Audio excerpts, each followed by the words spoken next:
السلام علیکم ناظرین.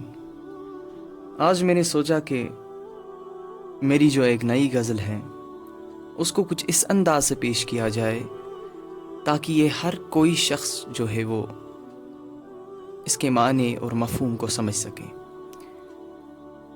اس لیے میں نے کوشش کی ہے کہ میں پہلے اپنے انداز سے اپنی غزل سناؤں گا اور بعد میں اس کے اپنی ناقص زبان سے کوشش کروں گا اس کی تشریح کرنے کی، تاکہ آپ سب لوگ اس کے جو حقیقی معنی ہیں اس سے لطف اندوز ہو جائے.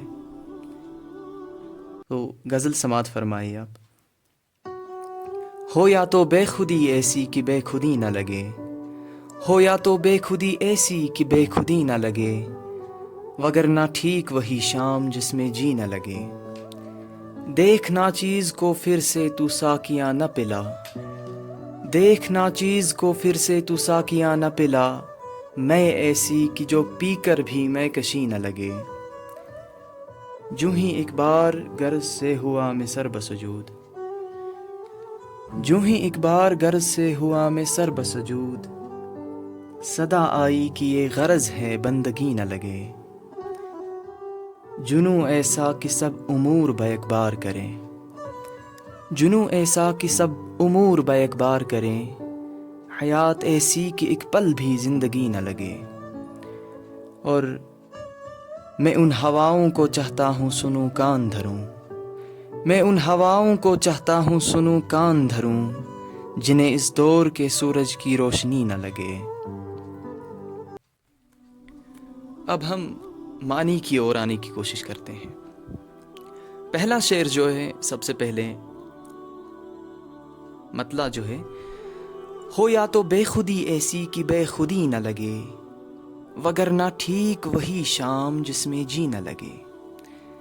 اس کا معنی یوں ہے کہ جس طرح میں نے مراد لی ہے اس کو لکھتے ہوئے، کہ انسان کو چاہیے کہ وہ اپنے آپ میں ایسے بے خود ہو جائے، اپنے آپ کی بے خودی کے عالم میں وہ ایسے مگن ہو جائے کہ مگن ہو کر بھی، بے خود ہو کر بھی اپنے آپ میں دوسرے جب اسے دیکھ لیں تو وہ سمجھ لے کہ یہ بے خود نہیں ہے، دوسروں پر وہ بے خودی جو ہے آشکار نہ ہو. تو اگر ایسی بے خودی انسان نے اچیو کر لی تو انسان کو طرح طرح کی جو کامیابیاں ہیں اپنی خودی کے ریلیٹڈ وہ اس کو میسر ہو جاتی ہیں. اسے ہم دوسرے معنوں میں کہتے ہیں کہ اپنے من میں ڈوب کر پا جا سراغ زندگی. تو یہ ایسی بے خودی ہے کہ جو دوسروں پر آشکار نہ ہو اور انسان پھر بھی بے خودی کے عالم میں ہو. مثال آپ لے سکتے ہیں کہ انسان کو دنیاوی ڈیزائرز جو ہیں، انسان کو دنیاوی اچیومنٹس کا جو غلبہ رہتا ہے، جوش رہتا ہے ہر وقت، ان سے جب انسان پاک ہو جائے، اللہ کی ایک اسٹریٹ پاتھ پر آ جائے، اپنی خودی کو پہچان لے، تو یہ اسی بے خودی کی میں نے ذکر کی ہے یہاں پہ. دوسرا شعر ہے کہ دیکھ ناچیز کو پھر سے تو ساقیاں نہ پلا، میں ایسی کہ جو پی کر بھی میں کشی نہ لگے. یہ کس میں کی بات ہو رہی ہے؟ یہ خدا نخواستہ شراب والی میں یا کسی اور دوسرے طرح کی جو میں ہوتی ہے ان کی بات نہیں ہو رہی ہے. بات اس طرح ہو رہی ہے، یہ ساقیہ جو لفظ ہوا ہے یہ میں نے استاد کو اس جگہ پہ پوائنٹ آؤٹ کیا ہے، استاد کی طرف یہ اشارہ کر رہا ہے. آج کل کے مدرسے جو ہیں، سکولز جو ہیں، ان کے نظام کو مد نظر رکھتے ہوئے میں نے جو ہے اس شعر کو ایک نقشہ کھینچا ہے ان سب سچویشنز کا، ان سب کنڈیشنز کا. اس میں یہ بات پہنچانے کی کوشش کر رہا ہوں کہ جو آج کل کے مدرسے ہیں ان میں جو تعلیم دی جاتی ہے، جو میں دی جاتی ہے، استاد جو ساقی ہوتا ہے جو وہ میں دیتا ہے بچوں کو، اس میں کا جو ہے تبھی اثر ہے، وہ میں تبھی کارگر ہے، کارآمد وہ تبھی ہے جب انسان پڑھ کے، کچھ لکھ کے، پڑھ کے، جان کے پھر انسان بن جائے. مطلب اس میں جو انسانیت کے عناصر ہے وہ پیدا ہو جائے، وہ باہر آ جائے، وہ جھلکنا شروع ہو جائے. نہ کہ یہ کہ انسان بہت ساری ڈگریاں لے، انسان بہت ساری جو ہے وہ مرتبوں پر فائز ہو، لیکن انسانیت جو بیسک کانسیپٹ ہے ایجوکیشن کا وہ اس میں ہو ہی نہ، سوچ اس میں ہو ہی نہ. گھر بار کے ریلیٹڈ، رشتہ داروں کے ریلیٹڈ، معاشرے کے ریلیٹڈ، سماج کے ریلیٹڈ جو اس کو سوچ ہونی چاہیے تھی، جو اس کی مینٹل جو ہے نا وہ مطلب کیپیسٹیز ہونی چاہیے تھی، جو اس کا نظریہ ہونا چاہیے تھا، اگر وہ ٹھیک نہیں ہو رہا تعلیم سے تو پھر کوئی فائدہ ہی نہیں۔ تیسرا شعر یہ ہے کہ جوں ہی ایک بار غرض سے ہوا میں سر بسجود، جوں ہی ایک بار غرض سے ہوا میں سر بسجود، صدا آئی کہ یہ طلب ہے بندگی نہ لگے۔ اس میں نے اپنے آپ کو جو ہے وہ خاص طور پر پوائنٹ آؤٹ کیا ہے۔ انسان کو جب بھی کوئی مشکلات آ جاتی ہیں، جب بھی مصائب کا سامنا کرنا پڑتا ہے، جب بھی ٹینشن یا کسی سٹریس کا سامنا کرنا پڑتا ہے، یا کسی اوبسٹیکل کا زندگی میں سامنا کرنا پڑتا ہے، تب مجھ جیسے لوگوں کو اللہ کی یاد آ جاتی ہے اور سجدوں میں گر پڑ جاتے ہیں۔ تو جب بھی غرض یہ ہے کہ جب بھی غرض ہوتی ہے، انسان کو طلب ہوتی ہے، کسی چیز کی ڈیزائر ہوتی ہے، چاہت ہوتی ہے، تب بھی وہ اللہ کے سامنے سربہ سجود ہو جاتا ہے اور عبادتیں شروع کر دیتا ہے میری طرح۔ تو پھر جب وہ اس سجدے میں پڑ جاتا ہے، غرض کے سجدے میں، تو اسے اندر سے جو کیفیت ہوتی ہے، ضمیر جو ہوتا ہے، اندر کا جو سیلف ہوتا ہے، وہ انسان کو اندر سے کہہ رہا ہوتا ہے بھائی یہ تو عبادت نہیں ہے، یہ غرض ہے۔ اللہ کی عبادت وہ ہے جو خالص ہو، خالص اللہ کے لیے ہو، کسی مخلوق کا اس میں جو ہے وہ انٹرفیئر نہ ہو، کسی مخلوق کے لیے نہ ہو، کسی کے طرف ڈیڈیکیٹڈ نہ ہو، بس وہ خالص اللہ کے لیے عبادت ہو، تب وہ عبادت ہے، وگرنہ وہ غرض ہے۔ تو یہ اس شعر میں بتانے کی کوشش کی ہے میں نے۔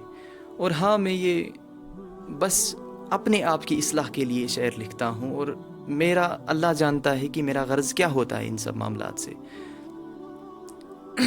اور اللہ بچائے رکھے مجھے کہ اگر میں کبھی کسی کو پوائنٹ آؤٹ کروں کسی شعر میں، اللہ اس جو ہے وہ وحشت سے بچا کے رکھے مجھے، آمین۔ چوتھا شعر جو ہے، جنوں ایسا کہ سب امور بیک بار کریں، حیات ایسی کہ ایک پل بھی زندگی نہ لگے۔ یہ ایک ایسا شعر ہے، میرے خیال سے یہ آج کل ینگ جو جنریشن ہے، جو یوتھ ہے ہماری سوسائٹی کے، ہر ایک پہ فٹ ہوتا ہے۔ 90% جو یوتھ ہے ان پہ فٹ ہوتا ہے، خواہ وہ ان میں خواتین شامل ہو، مرد شامل ہو۔ اس میں نے یہ نقشہ کھینچنے کی کوشش کی ہے کہ جو انسان ہوتا ہے آج کل کا، خاص طور پر اس میں بہت سارے ڈیزائرز ہوتے ہیں، جوش ہوتا ہے، اس میں زیل ہوتی ہے، ایک برننگ زیل ہوتی ہے اس میں کہ میں یہ کام بھی کروں، وہ مرتبہ بھی پالوں، یہ مرتبہ بھی پالوں، اس کام کو بھی انجام دوں، یہ چیز بھی کر لوں۔ سب چیز یہ خیال میں کر لیتا ہے، جیسا کہ میں اپنی بات کروں، سب چیز خیال میں ہر ایک چیز کر لیتا ہے، لیکن جب کرنے کی بات آ جاتی ہے تو کچھ نہیں کر پاتا۔ مسئلہ یہ ہے کہ جنوں تو ہے، ہر چیز کو کرنے کا جنوں تو ہے، ڈیزائر تو ہے انسان میں، زیل تو ہے، لیکن بات یہ ہے کہ انسان طرح طرح کی پریشانیوں میں مبتلا ہے۔ آج کل اسٹوڈنٹس ہو یا ورکنگ جو ہے وہ کام کاج کرنے والے لوگ ہوں، یا دوسرے گھر میں ہی بیٹھے لوگ ہوں، انسان کو آج غم مصائب نے اس طرح گھیرا ہوا ہے کہ انسان خواہ مخواہ پریشان ہوتا رہتا ہے۔ کوئی چیز بھی نہیں ہوتی ہے، وجہ بھی نہیں ہوتی ہے، کاز بھی نہیں ہوتا ہے کسی سٹریس کا، لیکن پھر بھی انسان کو سٹریس ہوتا ہے، ڈپریشن ہوتا ہے۔ آپ دیکھ رہے ہیں آج کل مطلب سائیکیٹری میں کتنے پیشنٹس آتے ہیں، ہر ایک شخص جو ہے وہ اپنے حساب سے کسی نہ کسی سٹریس میں مبتلا ہے، اور اس سے پھر جو ہے وہ رشتے بھی بگڑے ہوئے ہیں، دوسرے معاملات بھی بگڑے ہوئے ہیں، سوسائٹی بھی بگڑی پڑی ہے، ہر ایک چیز جو ہے وہ بکھرا پڑا ہے، لیکن سمجھ ہی نہیں آتا انسان کو کہ وہ کرنا تو چاہتا ہے ہر چیز ٹھیک، کرنا تو چاہتا ہے میری طرح وہ ہر چیز کے اوپر اپنی پکڑ، کنٹرول، لیکن انسان طرح طرح کی مشکلات سے اس طرح گھیرا ہوا ہے کہ وہ کچھ نہیں کر پاتا۔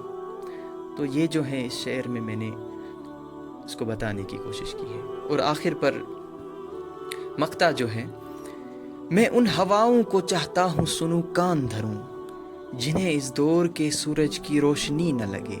یہ مقطع اسی شعر کے تسلسل میں آتا ہے کہ اس کا معنی یوں ہے کہ میں ان ہواؤں کو چاہتا ہوں سنوں کان دھروں. اب جب ڈپریشن ہے، اب جب پریشانیاں ہیں آج کل کے یوتھ میں، تو پھر ایک دل سے آواز نکل آتی ہے، یا رب کاش میں اس طرح کے ماحول میں ہوتا، اس طرح کی سراؤنڈنگز میں ہوتا، اس طرح کے انوائرمنٹ میں ہوتا میں، کہ وہاں کی جو چیزیں ہوتی، وہاں کی جو اطراف ہوتے، وہاں کی ہر ایک کنڈیشن جو ہوتی وہ کنڈیوسیو ہوتی، فیوریبل ہوتی. میں ان ہواؤں کو چاہتا ہوں سنوں کان دھروں جنہیں اس دور کے سورج کی روشنی نہ لگے. وہ فیوریبل کنڈیشنز جو آج کل کے یہ جو معاملات ہیں، یہ جو پریشانیاں ہیں، یہ جو مصائب ہیں، ان کی نظر یا ان کی جو ہوا ہے یا ان کا جو کانٹیکٹ ہے اس انوائرمنٹ سے بالکل دور ہو. وہ انوائرمنٹ خالص ہو ان سب چیزوں سے. خالص وہ انوائرمنٹ اس لیے بنا ہو کہ وہ کنڈیوسیو ہو انسان کے لیے، تاکہ انسان ایک چین کی سانس لے پاتا. اس پہ غالب صاحب کہتے ہیں کہ مر کے بھی چین نہ پایا تو کدھر جائیں گے. تو یہ ایسی چیزیں ہیں. یہ تھی میری غزل. میں نے اس میں جو ہے وہ اپنی ناقص زبان سے اتنا کچھ کہنے کی کوشش کی ہے. امید ہے کہ آپ سب اس چیز کو سمجھیں گے